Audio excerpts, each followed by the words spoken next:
Hello guys, welcome back sa ating tutorial videos. Sundan nyo lang po ito kung paano po magsabit ng appeal sa oversight board. Pumunta kayo sa Google Chrome and search yung oversight board and yan po yung lalabas. And after that po guys, malalaman nyo kung paano po ang pag-submit ng appeal na ni-request ni Facebook sa inyo. Ito na guys. After that guys, ito yung lalabas. Pindutin nyo lang yung oversight board sa gilid. Ayan po, basahin nyo na lang po yung mga nasa baba. Annual report show board's impact.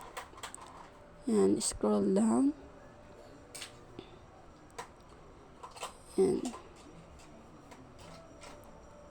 And balik po kayo sa taas. Pindutin nyo yung tatlong guhit. And submit appeal. At yan po yung lalabas. Appeal to the oversight board. Scroll down. Yan po yung makikita nyo. Write your appeal. The board selects your appeal for review. Final decision on selected appeals. Ayan po. Scroll down, pababa. And makikita nyo yung start now. Click nyo lang po yan. Then, back to top ang pindutin nyo.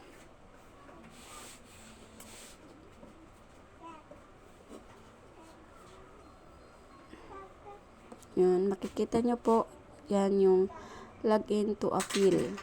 Ang pipiliin nyo po yung login with Facebook. Click nyo lang po yan.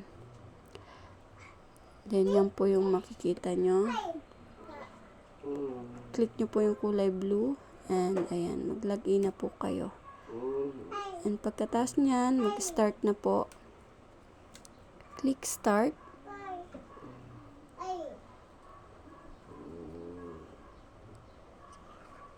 Yan, basahin nyo na lang po yung case status. Start a new submission. And the submission process will require to answer a series of questions and provide written responses.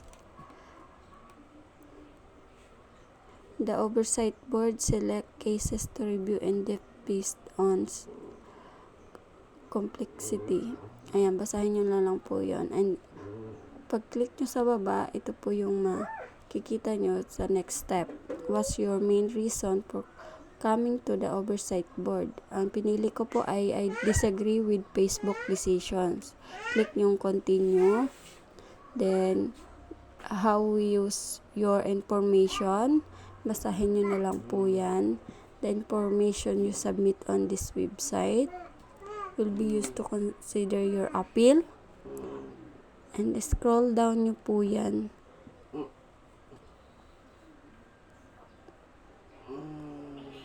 Pagkatapos nyo pong basahin, click nyo po yung bilog.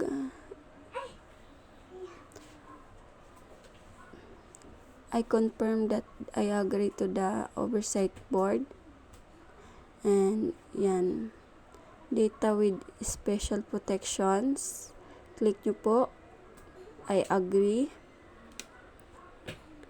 Basahin nyo na lang po yun.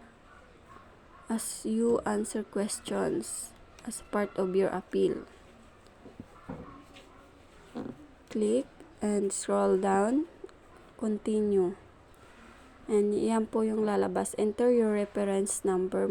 May message po yung oversight board sa inyo dun sa email nyo or sa notification nyo sa Facebook. May darating pong email.